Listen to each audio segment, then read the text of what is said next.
Imagine a wave of electrical silence, just um, slowly suffocating the surface of your brain, like at a rate of 3 to 5 millimeters per minute. Right. It's incredibly slow, Yeah, and behind this wave, your neurons are totally depleted. They're just unable to fire.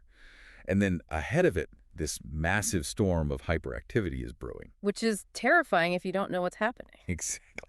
Yeah. And if you are one of the millions of people who experience migraines, you might not know the cellular mechanics of that slow-moving wave, but you know exactly what it leaves in its wake. Oh, absolutely. Because calling a migraine a headache is, well, it's like calling a hurricane a breeze.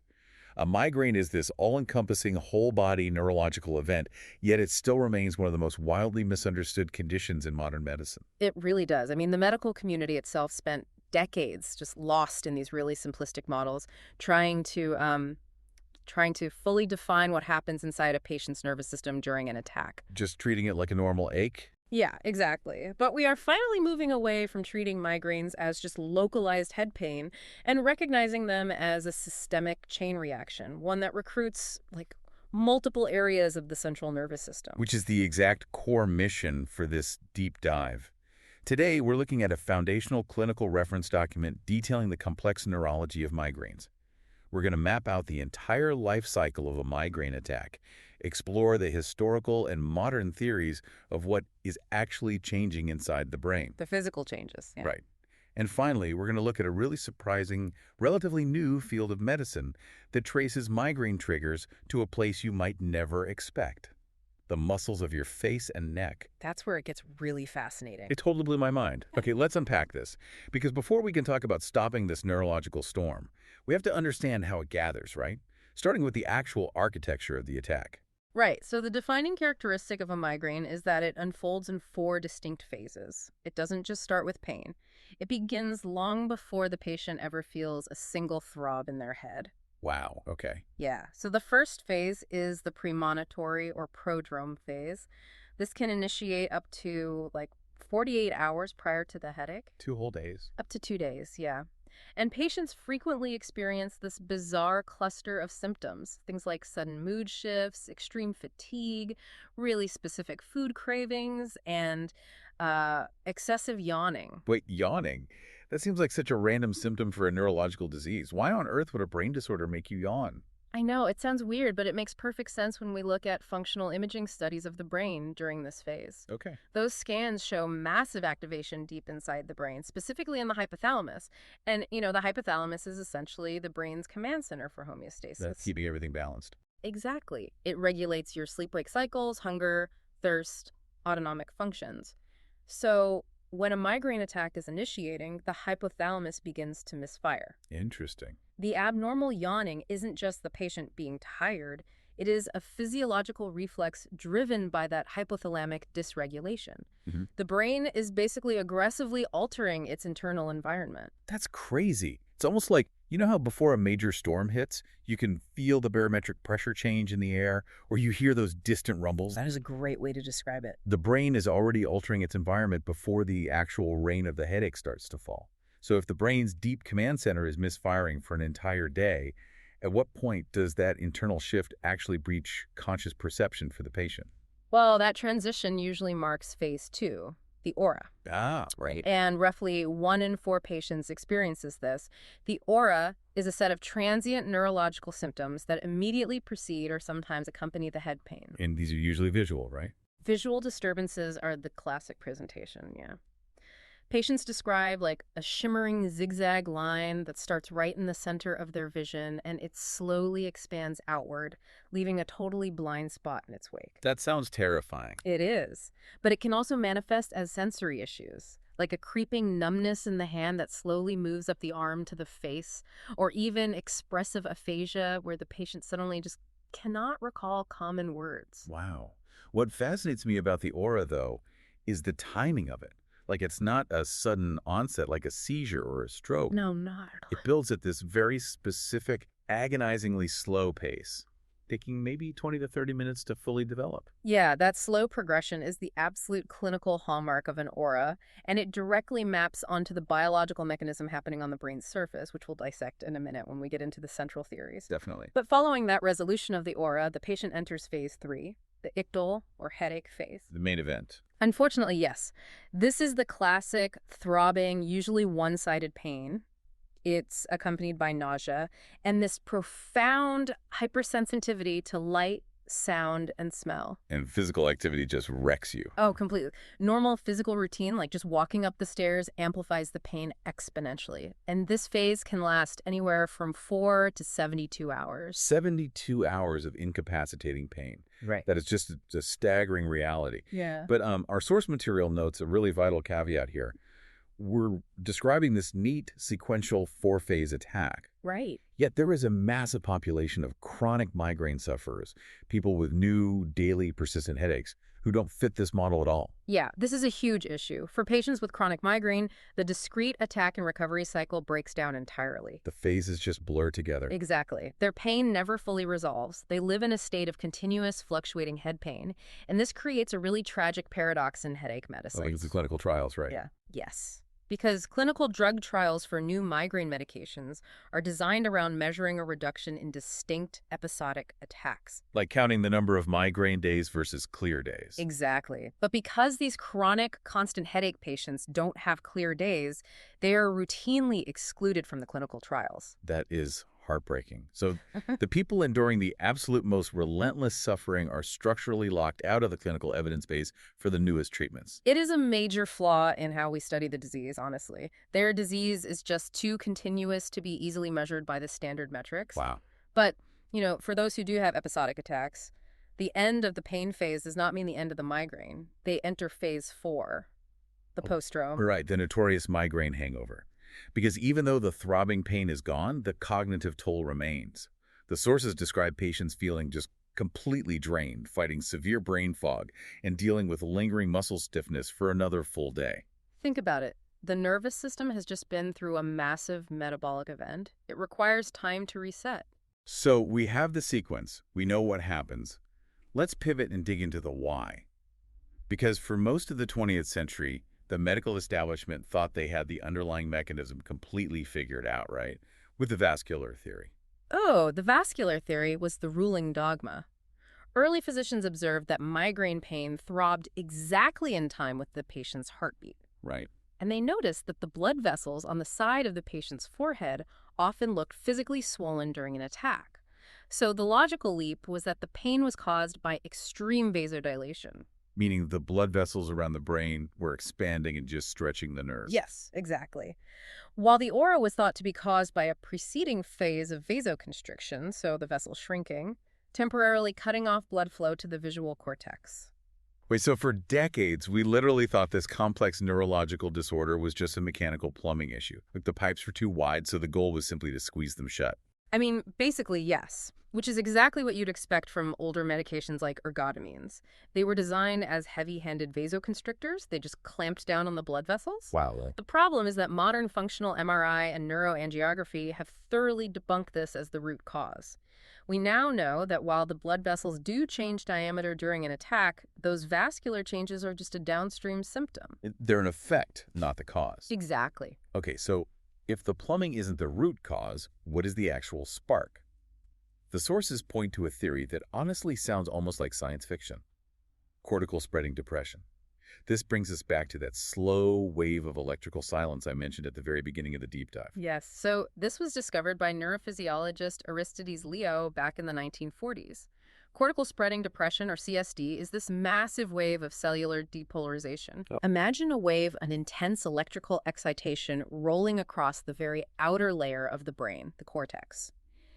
As this wave passes, the neurons just dump all their cellular energy and instantly fall into a state of complete electrical silence or suppression. And researchers actually tracked the physical speed of this wave on an EEG, right? They did. And it moves at roughly 3 to 5 millimeters per minute across the brain tissue. Yes, and that speed is the absolute key to understanding the disease. Why is that? Because if you map the visual field onto the occipital lobe of the brain, the physical speed of that electrical wave crawling across the tissue, those exact 3 millimeters per minute, perfectly matches the speed at which a patient's visual blind spot expands in their field of vision during the aura phase. Wait, really? Yes, the visual shimmering is the wave of excitation, and the expanding blind spot is the wave of electrical silence following right behind it. That is incredible. The symptom the patient sees hovering in the air in front of them is just a direct, real-time reflection of the physical speed of a cellular blackout rolling across their actual brain. It's amazing to think about. But how does an electrical wave on the brain surface cause the severe throbbing pain of the headache phase? Because the brain itself doesn't have pain receptors. Right. But as the waves of cortical spreading depression moves, it alters the chemical environment of the brain, releasing potassium and hydrogen ions. Okay, so it gets toxic. Exactly. This noxious chemical soup irritates the trigeminal nerve fibers. The trigeminal nerve is the primary sensory nerve of the head and face, and its branches wrap really tightly around the brain's blood vessels. Body. So when those sensory fibers detect that chemical shift, we enter the next major mechanism, trigeminovascular activation. Pioneered by neurologist Michael Moskowitz. And this is where the modern pharmaceutical landscape really takes shape. Because when those trigeminal nerves get irritated, they don't just send a simple pain signal, do they? No, they actively dump inflammatory chemicals into the surrounding tissue. They release these potent neuropeptides. The most famous one right now is CGRP, or calcitonin gene-related peptide, along with substance P. CGRP, right? Yeah. And when these chemicals are dumped into the space around the brain's blood vessels, they cause severe neurogenic inflammation. CGRP is a really powerful vasodilator, and it makes the blood vessels leaky. Leaky. Yeah, proteins and fluids leak out into the surrounding tissue, causing localized swelling. Oh, wow. So it's almost like a localized allergic reaction happening directly on the surface of the brain. That's a good way to picture it. And that swelling tissue physically presses against the nerve fibers, amplifying the pain loop, which naturally is the exact biological mechanism targeted by this massive wave of new preventive drugs on the market, the CGRP inhibitors. Exactly. They're engineered monoclonal antibodies designed to either bind to the CGRP molecule itself or block its receptor, totally preventing that chemical spill from causing inflammation. And those drugs have been absolutely revolutionary, but, the trigeminal activation is still only part of the story. If that neuroinflammatory loop continues unchecked, the barrage of pain signals travels deeper into the brainstem and up to the thalamus. And this triggers Remy Burstein's concept of central sensitization. Okay, let's talk about that. Because the thalamus acts as the brain's main sensory switchboard. All the touch and temperature signals from your body route through there. During central sensitization, that switchboard basically breaks down and just gets stuck on maximum volume. Perfectly said. The central sensory neurons become incredibly hyperexcitable. Their firing threshold drops so low that totally normal, non-painful sensory input is suddenly interpreted as severe pain by the brain. And this manifests clinically as allodynia, right? Which is one of the most fascinating and honestly cruel aspects of a migraine. We're talking about patients feeling intense pain from just brushing their hair or resting their head on a soft pillow. Or even just the weight of sunglasses on the bridge of their nose. Yeah. A gentle breeze on the skin literally registers as a burning sensation.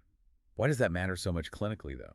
Because allodynia is a physical, clinical marker that the migraine attack has entrenched itself deep within the brain's central relay stations. When a patient develops allodynia, it indicates that acute abortive medications like triptans are likely going to fail. Because they're too late. Exactly.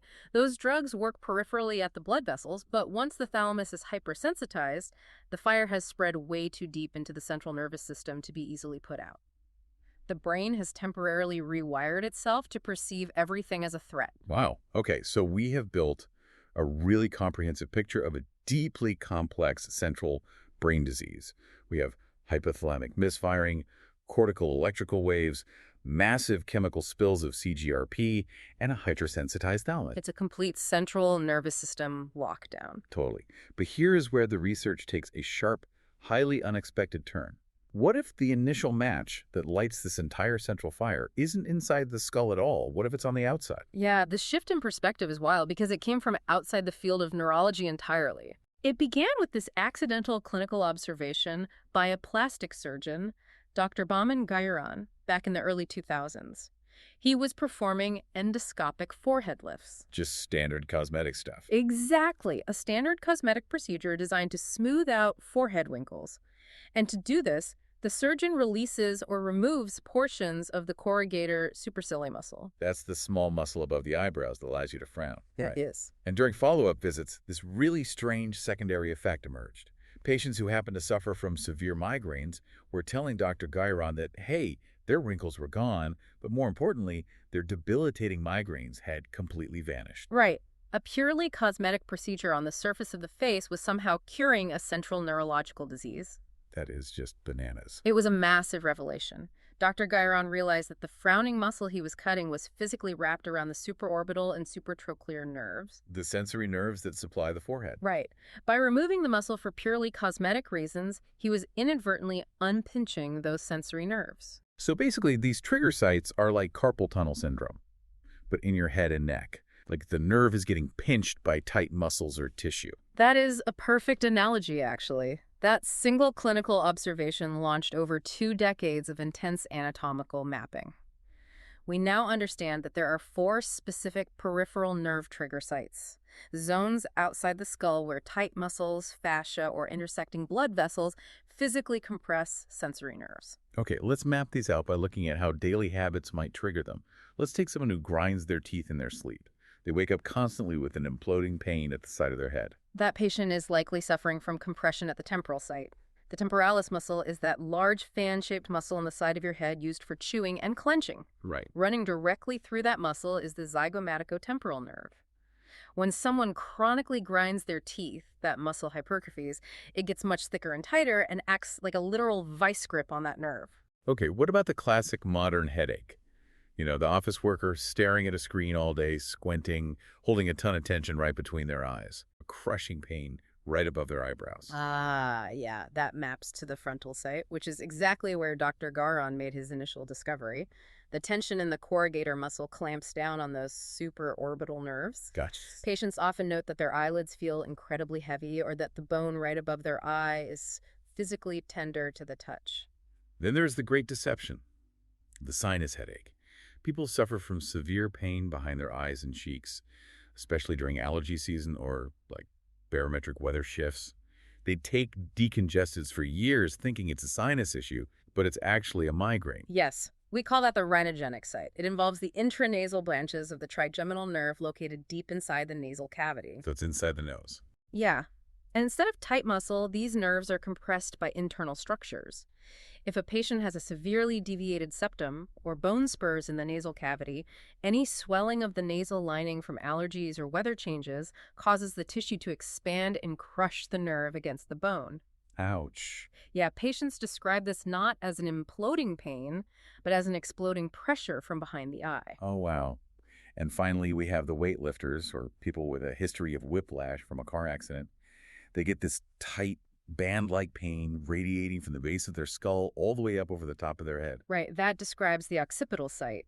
The greater occipital nerve originates in the cervical spine and has to pierce through a really thick, dense layer of trapezius muscle and fascia at the back of the neck just to reach the scalp. So neck trauma messes that up. Exactly. Severe neck trauma or even chronically poor posture from looking down at a phone all day tightens that fascial layer, trapping the nerve as it exits the neck. I have to pause here because we just spent the first half of this deep dive establishing the immense central nature of a migraine. Cortical spreading depression, the thalamus short-circuiting. Right. If migraine is a central brain disease, how can a pinched nerve in your eyebrow or your neck cause a full-blown neurological event like an aura or central sensitization? Well, if we connect this to the bigger picture, the anatomy actually provides a clear, unified answer. Okay. These peripheral nerves in the forehead, temples, and nose aren't separate from the brain's migraine system.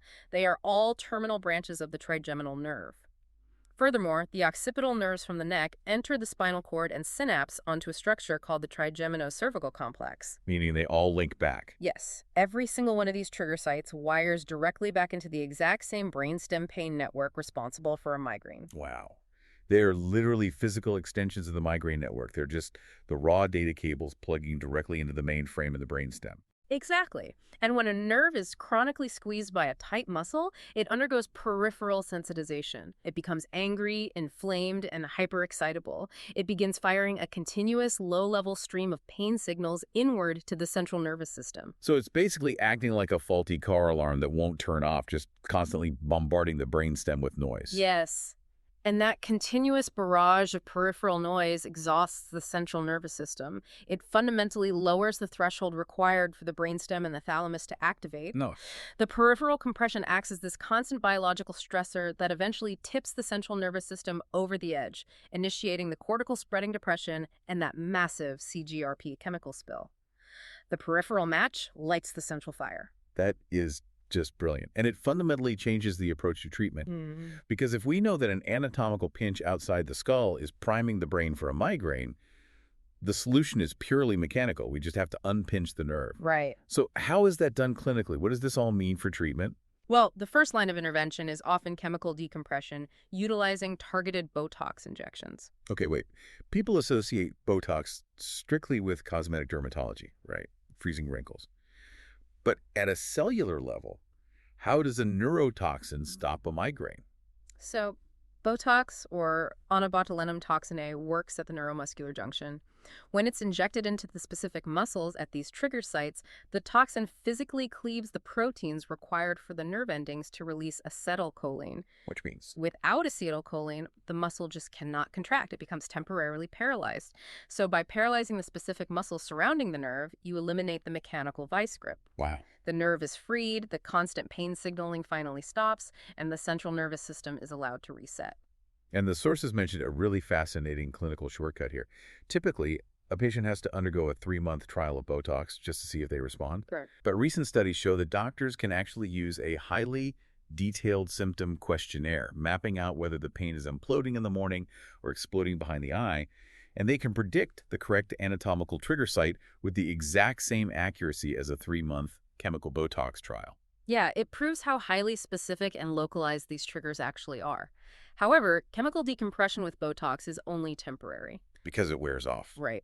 As the nerve terminal regenerates over 3 to 4 months, the muscle function returns, the anatomical compression resumes, and the central migraine cycle just restarts. So this is where we look at the permanent solution, surgical decompression. Our sources highlight the work of specialists like Dr. Adam Lowenstein, who perform peripheral nerve decompression surgery. How does that work? Well, the surgery takes the mechanical rationale of Botox and just applies a permanent anatomical fix. Okay. Operating on an outpatient basis, the surgeon makes a really small incision and physically dissects away the specific band of muscle, fascia, or intersecting blood vessel that is trapping the nerve. So they don't cut the nerve itself? No, absolutely not. They just unroof it. By permanently altering the microanatomy around the nerve, they permanently remove the peripheral trigger. For a well-selected patient who has a clear trigger site, this can drastically reduce or even eliminate whole head migraine attacks. Just pulling them out of that central sensitization loop entirely. Exactly. It's a structural fix for a structural problem. But the source documents include a very severe, heavily bolded warning for any patient researching these procedures. There is a massive fundamental difference between decompression surgery and nerve ablation. Oh, this is a crucial distinction in the pain management world. Decompression surgery preserves the sensory nerve. It simply frees it from its entrapment. Right. Nerve ablation, on the other hand, which is often done with radiofrequency energy or harsh chemicals, intentionally burns or destroys the nerve to stop it from transmitting signals. But wait, why would a doctor burn it? If the wire is sending bad signals, burning it seems like an easy way to just cut the cord? No. It seems logical at first glance, but it causes severe downstream complications. When you burn a nerve, it undergoes Wallerian degeneration and often forms a neuroma. What's that? It's a painful, disorganized ball of scar tissue right at the severed nerve ending. And this neuroma can cause even more severe burning neuropathic pain. But honestly, the most critical issue is that once a nerve has been destroyed by ablation, a surgeon can no longer perform decompression surgery. Oh, wow. Yeah, you cannot unpinch a nerve that has been burned to a crisp. Patients must absolutely know what a needle or a probe is going to do to their anatomy before consenting to any procedure. Because it's a completely irreversible decision that removes their best surgical option. Exactly. Well, bringing this entirely full circle, Migraines are definitively a central nervous system disease. They're driven by massive electrical waves, cortical chemical spills, and broken thalamic They switchboards. absolutely are. Yet for a distinct subset of patients, those whose MRI scans are totally clear, who have maybe failed the standard CGRP blockers, and who can trace the origin of their pain to these very specific cranial zones, that central neurological storm might be ignited by a purely mechanical, highly treatable pinched nerve in the periphery. The modern understanding is that the inside of the skull and the outside of the skull are not isolated systems. The central and peripheral theories are complementary. The anatomy is continuous, and treating the peripheral anatomy can profoundly heal the central pathology. It's just incredible. As we wrap up this deep dive, I'm going to leave you with something to consider. Pay attention to your own physical posture right now. Yeah, do a quick body scan. Right.